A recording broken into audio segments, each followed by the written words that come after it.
If you like what you're listening to, support this podcast on Patreon. Patreon.com, search Phil Dawson, or find a link in the show notes and join up. It's very much appreciated. Thank you for listening.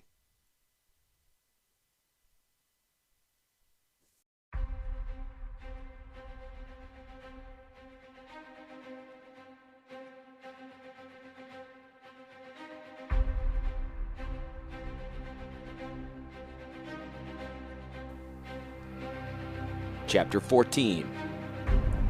Night Moves.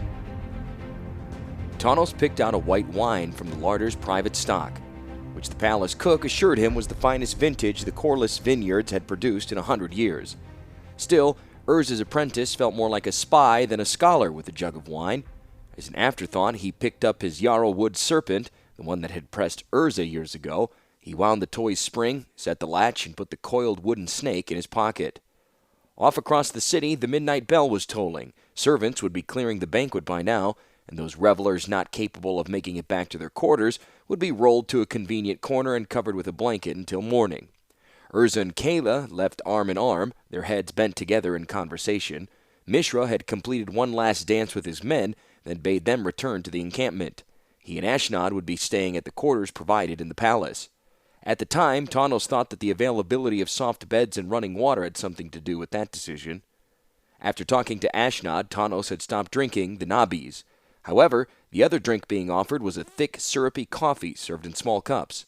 The mixture turned his stomach slightly and left him feeling nervous. At least Tanos hoped that it was only the coffee, that the nabis that had unsettled his stomach. Tanos paused at the hallway leading to the guest quarters, then changed direction, heading instead for the orniary at the far end of the palace. It was only past midnight. Urza would still be awake and could tell him what to look for in particular when inspecting the metallic beast. The apprentice arrived to discover Kayla quietly backing out and closing the door of the orniary.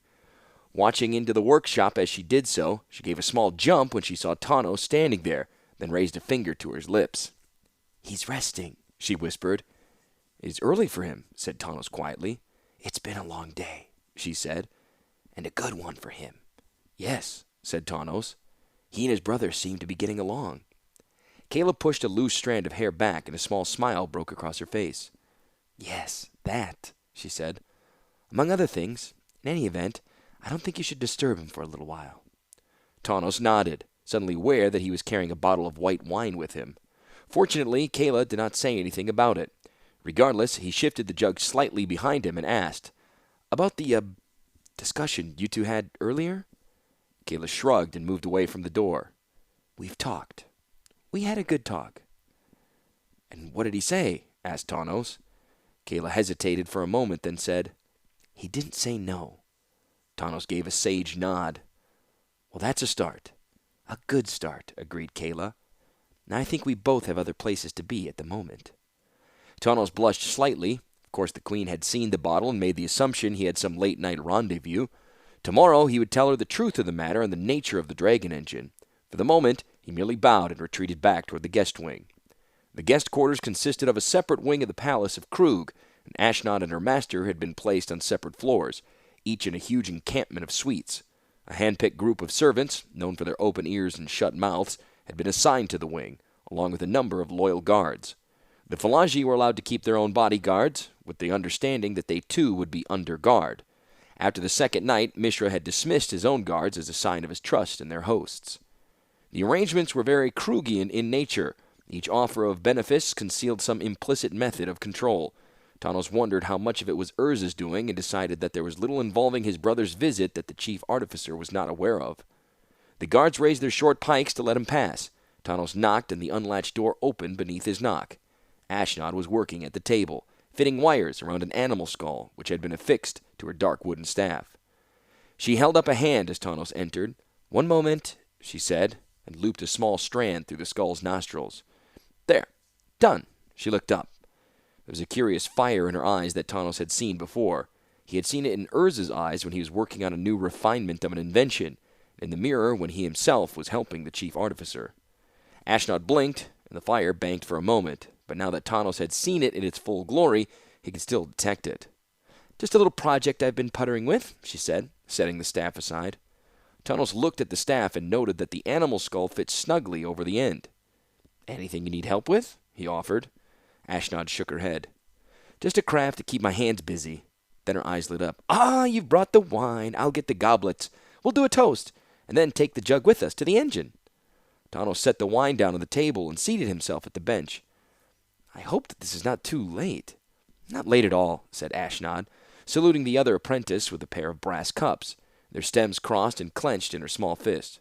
I'm used to working on Mishra's time. He's up early, and to bed very, very late. The chief artificer is much the same, said Tanos, pouring the wine. I've learned to catnap. Ashnod took her cup. I never could do that, but that thick coffee they drink in the desert, Sanduck, works for me. 1 cup and I can stay awake for a day and night, then I fall into a coma from exhaustion. Tanos rubbed the back of his neck. He had no less than 4 of the small cups at dinner. Ashnod raised her goblet. A toast to the madmen who are our masters. Tanos blinked. Madmen? Ashnod lowered her cup slightly. To Mishra and Urza? She suggested. To the brothers artificers, responded Tanos and returned the toast. Both took a sip of the wine. Tanos had never cared for the smell or taste of white wine, but after the heavily spiced meal and pungent drinks, it was a godsend. Ashnod took the seat opposite the tawny-haired apprentice. So you don't think our masters are mad? Well, divinely inspired sometimes, said Tanos. But mad? There's a fine line between the two, noted Ashnod. Can we say that the gods or madness control them? How many times has your Urza suggested something completely irrational only to be proven correct? Tanos shrugged. I always assumed he had a reason for his actions, even if he did not share it with me. Humph, said Ashnod. I thought it was a tradition that apprentices always complained about their masters.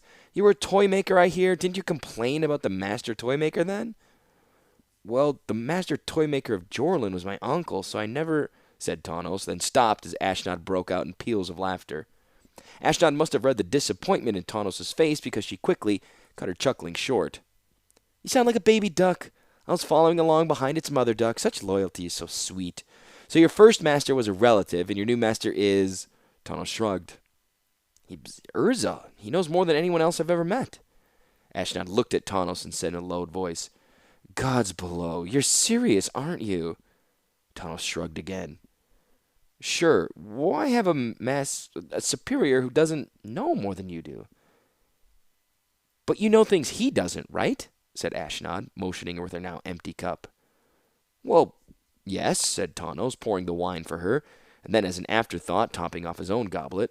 But of the important matters, he knows more than I do. And that's why we stay within them? They know more than we do? Said Ashnod. In part, said Tanos, leaning back. A small part. I mean, Urza's demanding and precise and hard to follow sometimes when he's hot in an idea. Mishra's the same way, said Ashnod. And you get the idea that when he explains something to you, it's as if he's reining himself in, choosing simple words and small ideas that you can understand. And he expects that you keep up with him. Tanos chuckled now. That's Urza sometimes. You saw the wind chamber in the ornery? Urza had it built so students could prove their modifications of the ornithopters would not work, saving him the trouble of explaining it and then the trouble of building a full working model. A non-working model? Said Ashnod, and Tanos smiled at that. Like I said earlier at the feast, Mishra really envies the sense of place that your brother has. Big palace, school of assistants, regular supplies. She paused for a moment, then added, beautiful wife. Tanos responded, there are things in Mishra's life that Urza envies. There's the dragon engine, of course. He does? Said Ashnod, looking over her cup. Urza said that? Once you get away from machinery, Urza doesn't say much, replied Tanos. But you understand his moods, his looks, what he talks about, and more importantly, what he doesn't talk about. Ditto for Master Mishra, said Ashnod. Or rather, he talks, but he avoids certain subjects, and you can tell what's on his mind by what he doesn't talk about. It appears like a genie in the center of a whirlwind. Right, said Tanos. And Urza feels that Mishra has a greater sense of freedom sometimes. Urza feels that he has to be so responsible for everything, and the desert offers freedom. What's so funny? Nothing, said Ashnod, stifling a giggle. But it's amusing that the Falagi are currently in the iron grip of a petulant child man. If you think the desert means freedom, you've never met the Qadir. I think Urza would much rather be working on artifacts than trying to support a nation, said Tanos. Agreed from Mishra as well, said Ashnod, raising her goblet in another toast. It's the love of artifacts that binds them together, and probably us to them as well. There's something about getting beneath the skin of a new device. Understanding the new concept, agreed Tanos. Unlocking its inner secrets. Understanding the design philosophy behind it. Feeling its power. Comprehending its purpose, said Tanos. And expanding its abilities. Ashnod laughed again, and it was a relaxed laugh. There are so very few of us, you know. I'm one of the few that can talk to Mishra and understand him. I feel much the same way with Urza, said Tanos as an afterthought. And with you as well. I won't try to use small words, said Ashnod. I'll try to keep up, said Tanos. It's all so difficult, said Ashnod. I mean, I feel doubly walled away from everything. Firstly, a powerful woman among the Falaji is an exception, not the rule. And second, being an intelligent being among the desert people is so frustrating, suggested Tanos. Exactly, said Ashnod. Pour me another. We should see the engine, said Tanos. There's time, she said. Time for everything in the world. Tanos poured and said, I went back to Jorlin a few months ago and was telling my aunts and uncles what I was doing, and they were very polite and appreciative, but I don't think they understood my work at all. Well, at least they were appreciative, said Ashnod. I get hostile stares from the Suwardi, but it was the same at Zegon. At first I thought it was because I was a woman, but then people were distanced because I was smarter than everyone else. It's frustrating to be smart. It separates you from the rest of the populace. It is difficult being different, Tanos admitted. And I bet the continual work keeps you away from your family, your friends, said Ashnod. Your wife? I'm, not married, said Tanos. It wasn't you I was talking about, said Ashnod. But you don't even have a regular young lady, I bet. Well, I have been busy, said Tanos defensively. I rest my case, said Ashnod, slapping the tabletop with a fleshy part of her palm. Just like Mother Duck Urza, you're working for the most powerful man in Yosha, and you don't have a girl flocking to you? Tanos shrugged. What about you? Among the Falaji? Ha! She slapped the table again. I really think that they have a breeding program to produce such oafs. What about Mishra? Asked Tanos. Ashnod's chuckle died. Mishra? She said, as her eyes grew a bit misted. Early on, yeah, but it wasn't as much of a relationship as it was a power thing, sort of who can control who, and it got old fast, and soon he was back to worrying about his precious engines. I don't like playing second to machinery. Tanos nodded, so there had been a relationship between Mishra and his pupil, but that was apparently in the past. But there was something else in her words that he almost missed. Engines? Asked Tanos. Pardon? Ashnod blinked. You said he worries about his engines, said Tanos. Plural? Ashnod pulled up short. There's the dragon engine, and the great wain it's pulling. The Falaji call that engine a war machine, but Mishra told everyone not to refer to it as such during the talks. It might make the Yoshans nervous. Uh-huh, said Tanos, filing away that bit of information for later. Perhaps a tour of the war machine was in order as well. Tanos decided to push a little further. They obviously weren't going to get to the dragon engine until the wine was gone, and perhaps not even then. So does Mishra have the power to enforce a peace? If he wants it, yeah, said Ashnod. The Qadir will whine and moan, but most of the lesser sheiks already back Mishra. The tribal chieftains want it all one way or another. Either the glories of war or the bliss of peace, without a middle ground. They're like machines that way, easy to command and control. So what does Mishra truly want? Said Tanos. I mean, Urza can help him with establishing his own school, if that's his goal. Ashnod shook her head. The Falaji way is not to accept aid or gifts or charity. It's to take what they want through trade or force of arms or guile, whatever else is required. The old warlord figured that out, but I don't think good Queen Kayla has a clue. Tanos frowned. Mishra's not Falaji. He's Argivian, like Urza. Ashnod countered. Mishra has lived among the Falaji and come to lead them. He understands their ways better than Urza understands the oceans. Now, Mishra at his heart is jealous of his brother and wants what belongs to him. Tanos thought of his discussion with Kayla earlier in the day. The stone? Ashnod nodded. The stone. Mishra told me the one he carried was once a larger stone, split in two, though with his brother's actions. Did Urza tell you the same? Tanos worked his mouth, but no sound came out. We never talked about it. I never thought to ask. Baby duck, spat Ashnod. Mishra envies his brother, his soft life and laboratory and beautiful wife. That's true, but what he really wants is that stone. Is it worth trading away the sword marches for it? Asked Tanos. It's worth talking about trading the Suardi marches for it, laughed Ashnod. The Falaji get what they want by war or guile, and if everything's gone well, he's already succeeded. Ashnod realized at once that she had said too much and put a hand over her mouth. At least she said, I shouldn't say anything else about that. Diplomatic secrets and all that. We should go see the Dragon Engine. Tanos rose, his mind running through the events of the past day. Meeting Kayla outside the ornery, the fact she was doting on Urza at the banquet, where earlier they were going at it hammer and tongs, the fact that she was insistent Tanos get along and not bother Urza. They both had places to be, she had said. He didn't say no, she had said. I have to go, Tanos said. Ashnod rose across from him. We have all night. I think I need to talk to Urza, he said. It's late, even for Urza, said Ashnod. Perhaps if I accompanied you? Hopefully not too late, muttered Tanos, and paused by the door. He turned and said, You'll have to stay here, I'm afraid. This has been a very interesting evening, and I hope that I'm wrong about what I'm thinking because I'd like to talk to you again later. And with that he was gone, and the short pikes of the guards were visible as the door swung shut.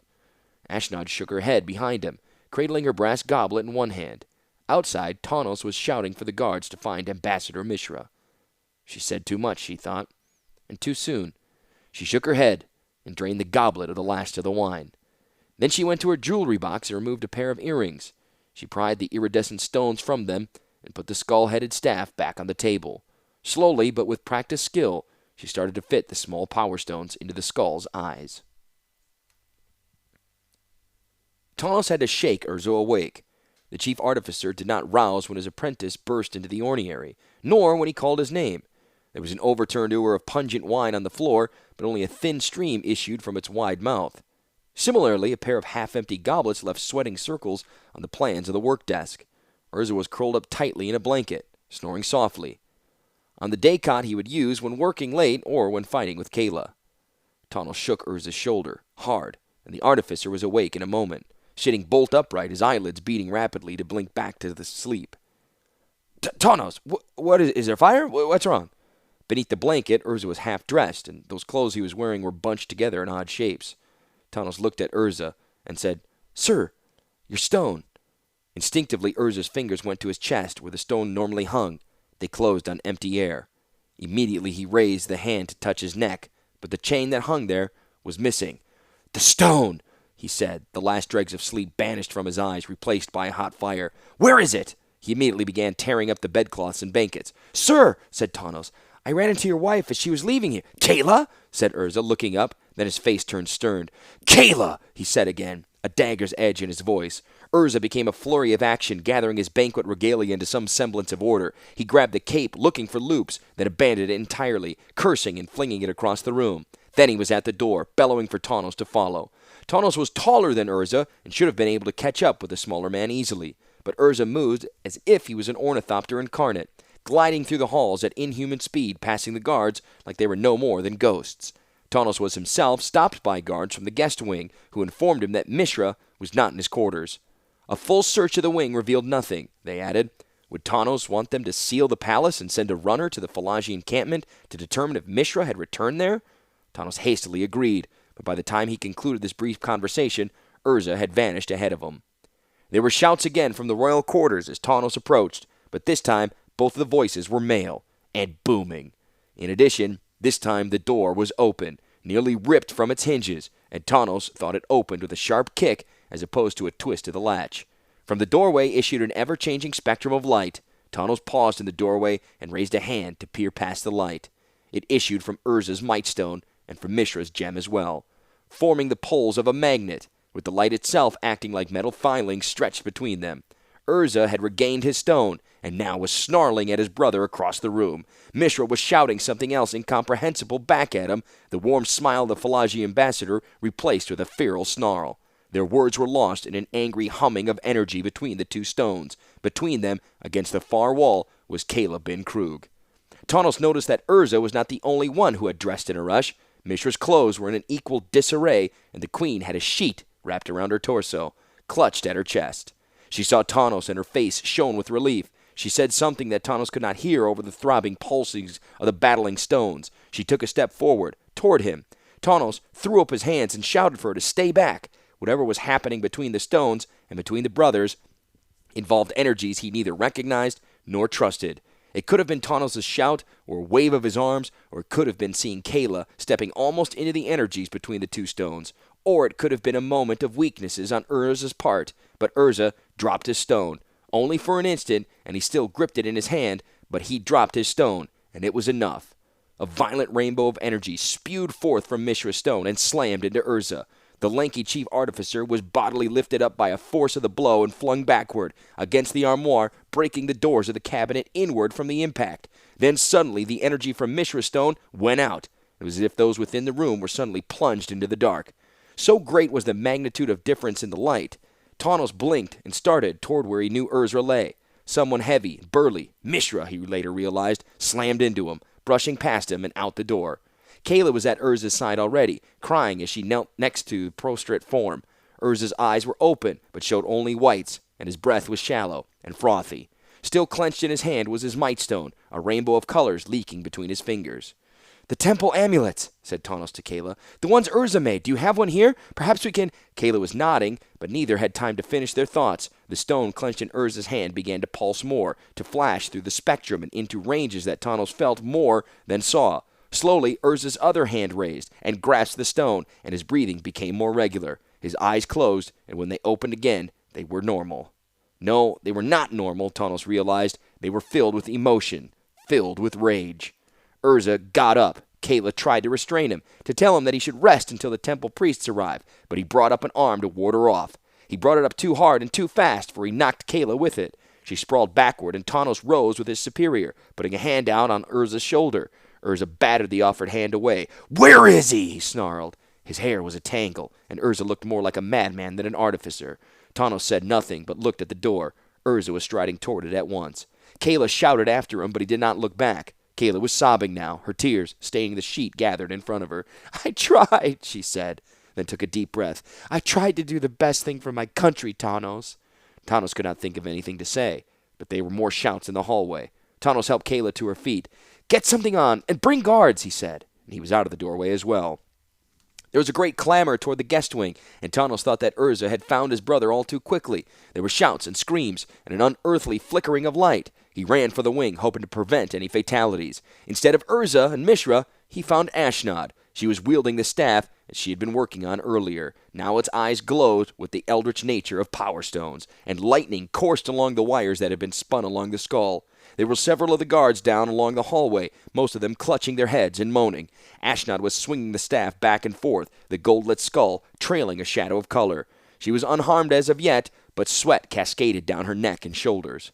The leader of the guards was preparing a massed attack, but Tanos put a hand on his shoulder and indicated that he wanted to try to disarm the woman first. Tanos stepped into full view, hands raised and empty. Ashnod paused for a moment, then barked, "I want to leave now. Is there a problem?" Tanos tried to smile, conscious that he looked as insincere as he felt. "There's been a bit of an incident," he said. "I'm afraid you're going to have to stay for a while." "I'm afraid not," said Ashnod, and brought her staff up, the skull head oozing golden fire. The blow hit Tanos square in the stomach, and he could feel the pain rush from the center of his extremities. His stomach heaved, and he felt the bilious rise of vomit in his throat. Still, he remained on his feet and grasped at his cloak, trying to find something that would break the effect of the staff's energies. His hand closed around the coil wooden snake that he had in his pocket. He pulled it out, thumbing the winding latch, opening as he did so. Stars danced in front of his eyes, but he had a good enough idea of Ashnod's position to throw the snake at her. The wooden serpent flew through the air, uncoiling, rattling, and hissing as it did so. Ashnod shouted something and raised the staff higher against this new attack. Tanos was moving the moment Ashnod spared her attention from him. Charging forward, he tackled her, hard, in the midsection. The staff pinwheeled away in one direction, while the wooden snake scuttered in the other. Ashnod went down in a heap, and the guards were there immediately, their short pikes pointed at her. Tanos kept his footing and towered over her, gasping for breath. Ashnod raised her now empty hands in surrender. "Well, it turns out the baby duck has teeth," she said, slowly getting to her feet, the guards surrounding her. "There are new surprises every day."